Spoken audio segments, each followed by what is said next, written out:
I'm Kayla Monroe, 28 years old, and my parents, who've been paying for my little sister Lauren's tuition at the local community college, buying her a shiny new car, and funding her weekend trips to New York for years, even though I've never gotten a dime like that. Suddenly demanded I split all the household bills because they said it was my responsibility to help out as the older daughter. The fork froze halfway to my mouth when Dad cleared his throat in that heavy way during dinner in our creaky old Pennsylvania house. You know, the one right before someone drops a bomb and acts like it's just casual talk.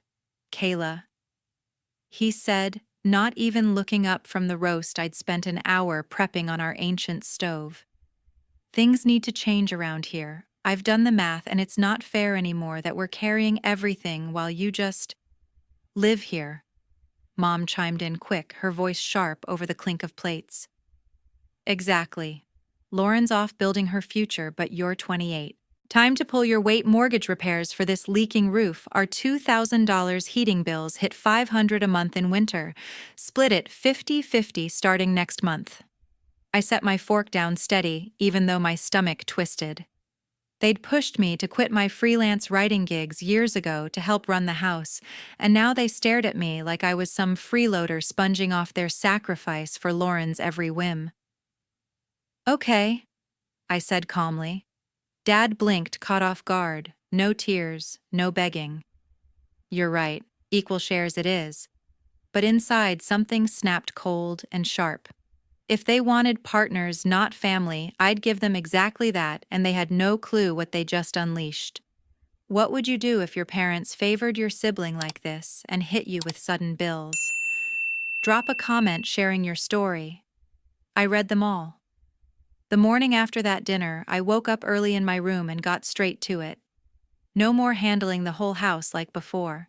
I made my own coffee in a single mug, scrambled eggs just for me, and left the kitchen counter empty for them to figure out. From now on, my space stayed my responsibility. Swept floors, folded laundry in my closet, groceries from the corner market paid with my card. The common areas, their problem under this new equal deal. Dad was the first to notice when he stumbled down for breakfast. "Where's the pot of coffee and my shirts ironed?" he grumbled, rummaging through cabinets that hadn't been stocked since I stopped the big shops. I shrugged from my spot at the table, sipping mine.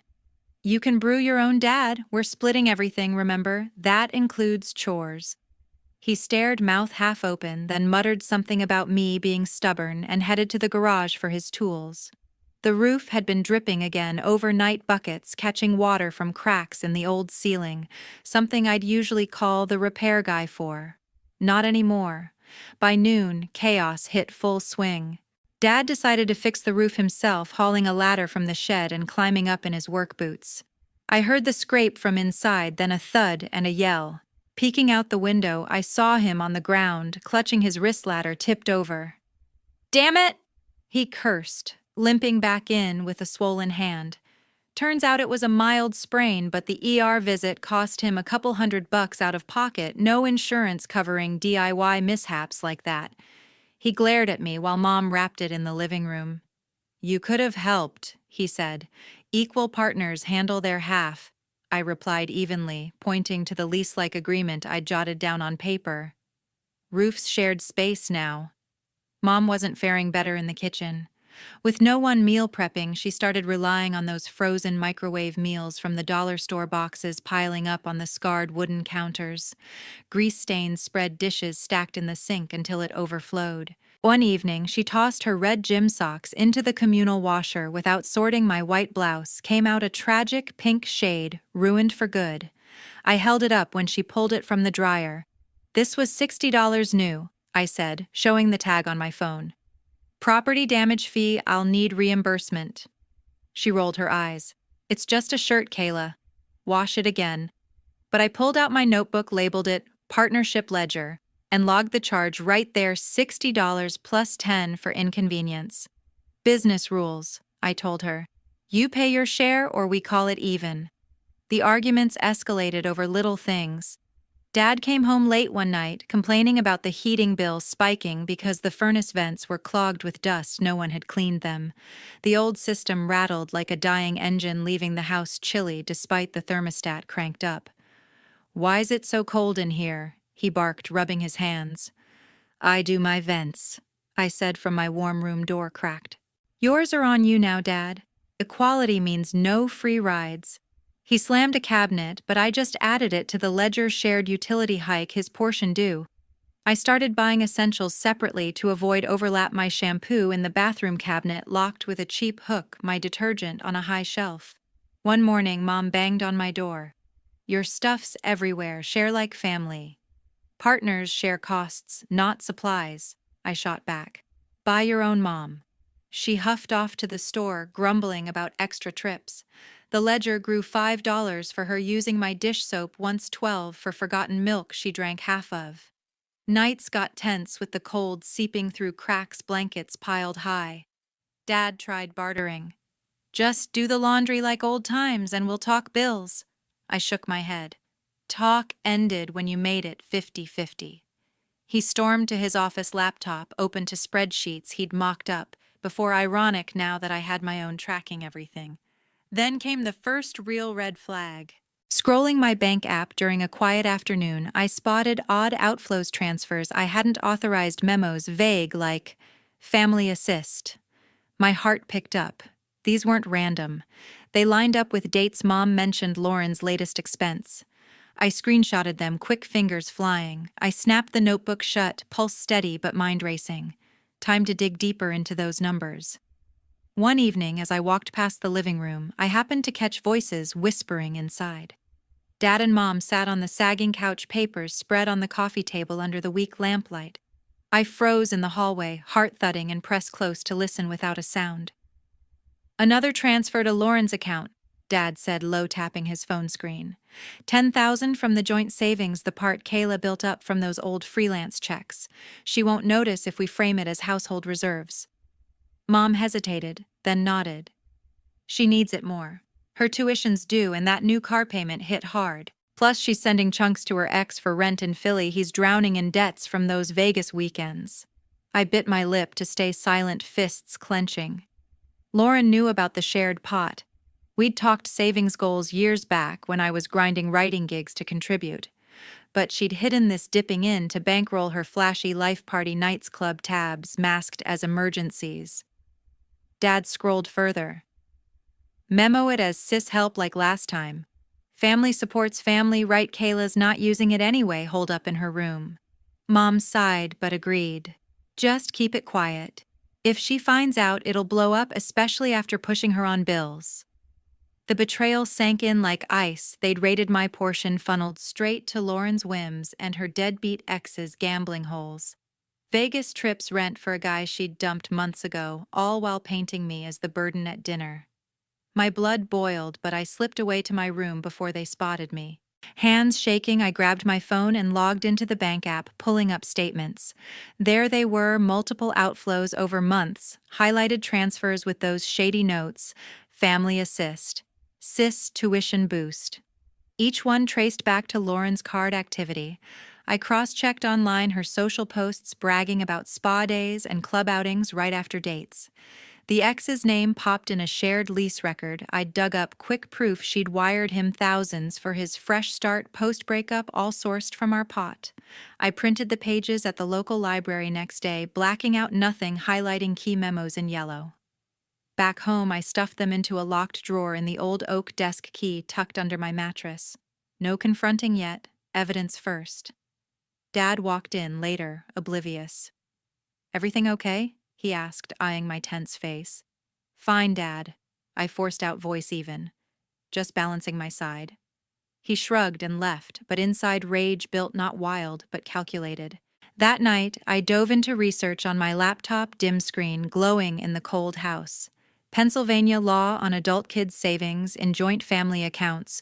Google pulled up forums, legal aid sites. Turns out, without clear separation, misuse could mean breach of trust, especially if contributions were traceable like my freelance deposits.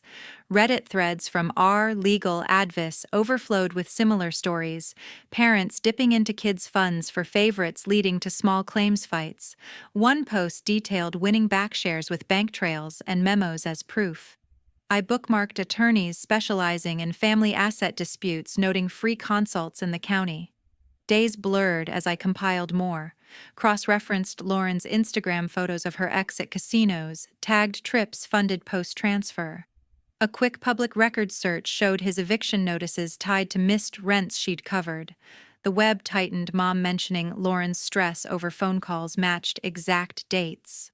Dad's voice echoed in my head. Family supports.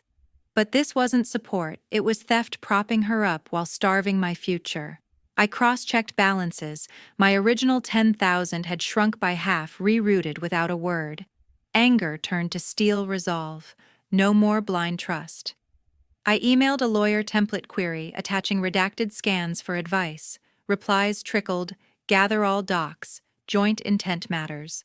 Forums warned of emotional blowback, but stressed documentation wins cases. One evening, Dad knocked. Heard from Lauren, she's grateful for the help. I nodded tightly. Good for her. He paused, sensing shift, but walked away. I pulled the drawer, staring at the stack. This wasn't just money. It was years of my sweat twisted for sibling favoritism. I shoved the papers into a folder, hands still trembling with fury, and zipped my bag shut. Next weekend, tires crunched on the muddy driveway as Lauren pulled up in her gleaming new sedan engine, humming proudly. She hopped out with shopping bags dangling, waving like nothing was wrong. I met her at the door, phone already in hand with the screenshots pulled up. "Hey sis, come into the living room, we need to talk," I said, voice flat. She frowned but followed, dumping bags on the floor. Dad and Mom appeared from the kitchen, sensing tension. I held up the screen, inches from her face transfers glowing bright. "Explain these.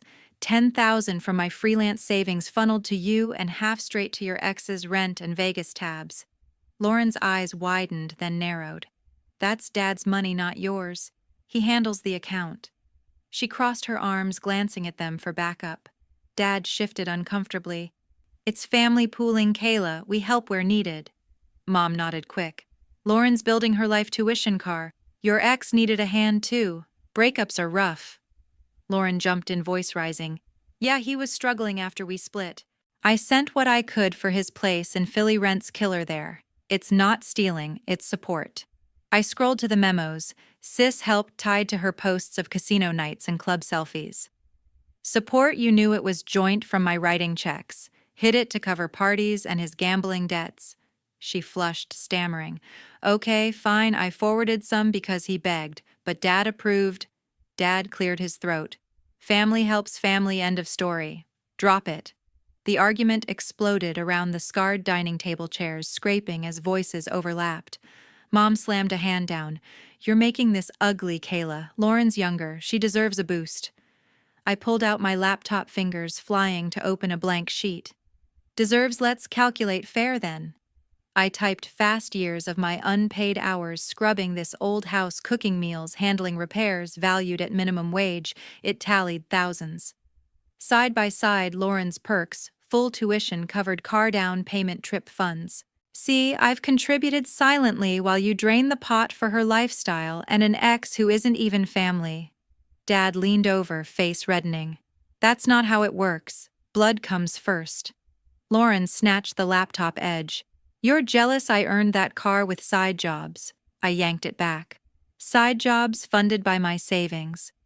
The imbalance is right here, my labor worth zero, yours a free ride." Mom teared up. "We raised you better than this fighting." But I hit print pages, whirring from the ancient printer in the corner. Fresh sheets landed, warm charts showing my inputs versus their diversions to Lauren's ex via her wires. I slid the stack across the table. "Read it. My years here equal real value now compared to the favoritism." Dad scanned, muttering denials. "Numbers don't capture love." Lauren crumpled a page. "This is bullshit, you're ruining everything." Voices piqued her, yelling about my control freak attitude. Dad defending one-time helps, Mom pleading unity. Plates rattled from the force of fists on wood. Tension snapped when Lauren shoved her chairback bags flying. I don't need this drama. Keep your stupid savings. She stormed to her car tires, spinning mud as she peeled out. Dad chased to the door, calling after her, but she was gone. Mom sank into a seat, sobbing softly. You drove her away. I gathered the prince's voice steady despite the burn in my chest. Truth does that sometimes. Alone in the quiet, I copied files to a USB screenshots, new spreadsheet, even voice memos I'd recorded discreetly during the blow-up. Email draft to a local attorney, initial consult on asset recovery. Send hovered under my cursor. I locked the laptop screen, eyes stinging, red breath coming sharp. A few days later, I opened LinkedIn on my laptop in the quiet corner of my room. Scrolling old connections, Todd Riley's profile popped up, college buddy from that grueling group project on marketing copy for local businesses. We'd pulled all-nighters brainstorming taglines. He always said I had the sharpest eye for details. Heart pounding a bit, I messaged him. Hey Todd, it's Kayla from junior year. Life's thrown curves, looking to jump back into writing. Any leads? His reply came fast. Kayla, been ages. That project was gold. You're still the wordsmith. Heading content for a PA firm, now home repair guides for old houses. Need freelancers. Coffee chat. We met at a diner near Harrisburg, steaming mugs between us. Todd leaned in, grinning. Tell me what's up. I sketched the basics, family mess, pushing me out, skills rusty after years sidelined helping at home. He nodded, no judgment. Rust, nah. We need fresh takes on leaky roofs and creaky furnaces, stuff homeowners search nonstop. Contract gig, $3,000 a month to start remote scale with clients. My pulse quickened. That covered way more than any bill split they'd demanded. When? I asked. Test piece tomorrow, draft a guide on fixing roof drips in vintage homes. Nail it, you're in. Back home, I set up at the wobbly desk by the window, irony hitting hard as rain pattered on the very roof leaking above. The task, step by step on ceiling cracks tools, list safety tips pulled from online specs, and my own forced knowledge of Dad's failed fixes. Words flowed easier than expected. Spot the drip source, first ladder steady. Hours vanished. I emailed the draft by midnight, polished tight. Todd's feedback pinged morning. Spot on clients, love the practical edge. Contract incoming. Payments hit, quick first check cleared, $3,000 deposited clean. No more scraping by. I budgeted, sharp eyes on independence. Used a chunk for a legal consult retainer, forwarding the attorney those copied files from the blow-up. Solid case on joint funds. The email back read. Proceed with small claims if needed. Relief washed over, but I kept grinding. Next gigs poured in guides on furnace tune-ups, wiring checks for century-old wiring. Clients raved in reviews, real talk from someone who's lived it. Efficiency kicked in. I carved a routine, typing away while the house groaned around me. Heating bills spiked, that weak furnace straining against unmaintained vents, thermostat futile. Dad banged on my door once. House is freezing, do something. I glanced up from edits. My room's fine, Dad. Handle the rest. He grumbled off, but the win felt tangible. My output funded freedom, not their chaos. With steady cash, I scouted apartments online, cozy units, downtown hardwood floors, no leaks.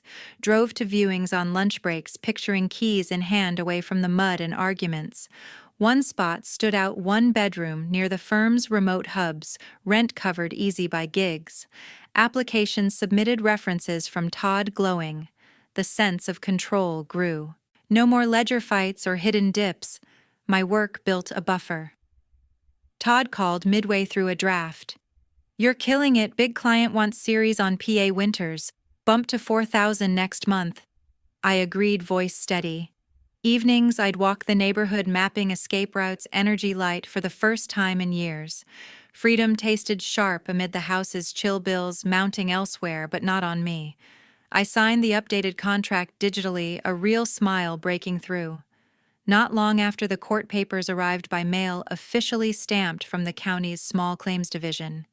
Dad and Mom had filed a petition for exclusive occupancy of the family home, claiming I'd created an uninhabitable environment by refusing maintenance, specifically citing the dripping roof and uneven heating as hazards making the place unlivable. Their lawyer's attached note accused me of deliberate neglect under the new partnership, seeking to boot me out while keeping full control. I stared at the summons date a week away and forwarded it straight to my attorney. The hearing room smelled of old wood and coffee benches packed with locals airing grievances. Dad and Mom sat rigid on one side, their attorney a slick guy in a cheap suit outlining the case. Petitioner seeks sole use of the residence due to respondents' actions rendering it unsafe, persistent leaks from unaddressed roof damage, and faulty heating distribution per Pennsylvania habitability standards. He gestured to photos of water stains and the rattling furnace I'd snapped myself months back. Judge Harlan, a no-nonsense woman in her 60s with sharp glasses, nodded and turned to me. Response. My lawyer stood binder in hand. Your Honor, this stems from a unilateral demand for equal bill sharing on Ms. Monroe, who was previously the primary household contributor. We have documentation. She laid out the bank statement's first transfers from joint savings I'd built via freelance rerouted without consent, memos linking to sibling support. Clear misuse of shared funds violating implied trust. Dad squirmed as the judge flipped pages. Mr. Monroe, these withdrawals care to explain. He leaned to his mic. Family matters, Your Honor. Helping our younger daughter with education and needs. The judge raised a brow. And the respondent's contributions, no repayment noted. My lawyer slid the spreadsheet next columns tallying my years of unpaid domestic labor, cleaning cooking repairs at fair market rates totaling over $20,000 in value. While petitioners favored one child, Ms. Monroe subsidized the home solo only to face eviction threats. Mom interjected softly. We just wanted fairness, the attorney pressed. Fairness including draining her savings for the favored sibling's car and ex's debts. Gasps rippled, Dad's face drained color. Judge Harlan grilled him directly. Sir, favoritism in joint assets, does this align with equal partnership you demanded? He stammered. It was temporary aid. She cut in. Temporary misuse is still breach. Evidence shows respondent upheld her end-post demand while petitioners diverted funds. Testimony dragged their side harped on leaks I'd ignored in common areas, but my lawyer countered with logs proving I'd maintained my space impeccably. No habitability violation by her. The roof predates the split. Expert witness, a local inspector, testified the issues stemmed from years of deferred upkeep, not my actions. Dad tried. She's making it worse by not helping. Judge shook her head. You altered terms. She complied literally. Deliberation felt eternal, but the gavel fell firm. Petition denied. Court orders equitable asset division petitioners repay Ms. Monroe's proven savings portion from joint account, cancel any forced bill contributions. No eviction. Maintain status until resolved.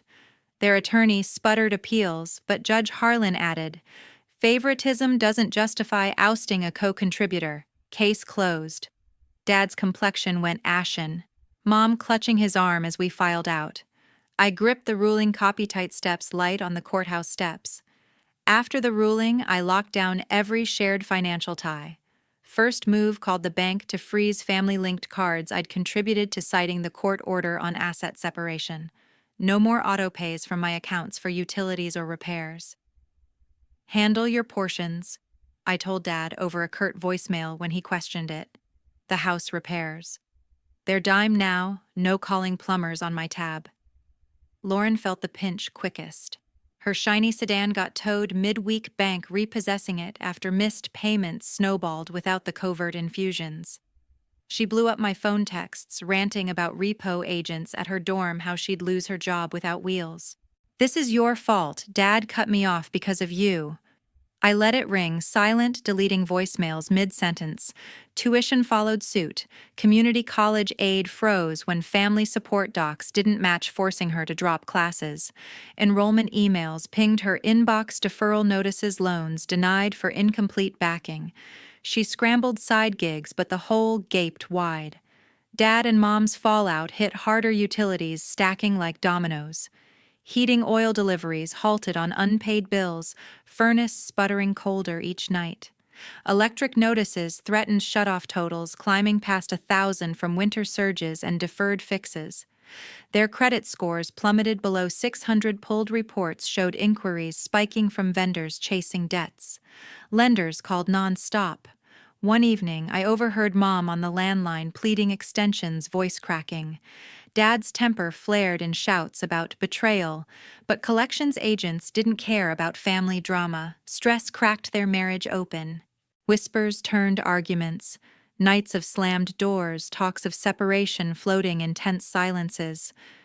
"We can't afford this house anymore," Dad snapped once, catching me in the hall. Mom hovered, eyes hollow. "Help us, Kayla, just this once." I shook my head. "Court said equal. I'm done subsidizing." Calls multiplied, Lauren begging rides, Dad demanding one last wire. Mom's teary pleas for reconciliation. Each buzzed, ignored, straight to block list. Packing crept in amid the chill boxes stacked quietly in my room, clothes folded neat while frost etched windows. The house felt heavier, leaks worsening without funds, but my space stayed insulated with space heaters from gig earnings. Lauren showed once disheveled car, gone. "You're killing us," she accused. I pointed to the door. "Live your choices." She left, fuming. I zipped the final suitcase, turning from the shadowed walls. With my last bag in hand, I stepped into the bright downtown apartment, keys jingling fresh. Hardwood floors gleamed under afternoon light. No drips or drafts, just space mine alone. First Act blocked every family number and email, silencing the barrage of pleas and accusations. No more voicemails from Lauren about lost classes, no Dad's demands for cash infusions. The quiet, hummed, empowering chains snapped. Work with Todd exploded from there. Gig-stacked series on winterizing old PA homes turned viral, with clients' paychecks padding savings faster than expected. "You're a natural," he emailed after a big payout. "Expand to blog features." I dove in, desk by the window overlooking streets, buzzing free. No house-chill distractions. Focus sharpened, portfolio growing weekly. Bills paid, seamless emergency fund ballooned, security I'd built solo, not siphoned. Evenings brought the journal pens, scratching truths long buried.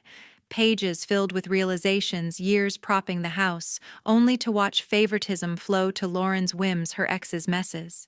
It wasn't love funneling cash her way. It was imbalance, one child pedestal, the other footing silent bills. Self-worth flickered back, my labor skills, voice mattered not as family prop but equal force. "Favoritism destroys bonds," I wrote. "True ties demand reciprocity, not sacrifice." Contact stayed severed. Parents wrestled debts, solo utilities cutoffs, forcing sales talks on the creaky house, no bailout wires. Lauren shouldered her ex's lingering claims, scraping low-wage shifts without car or aid, reality biting hard. No reach-outs answered. Silence sealed the rift.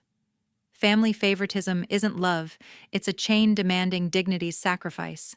Demand equality from the start or sever ties clean. I gazed out the new window, city alive, utterly free.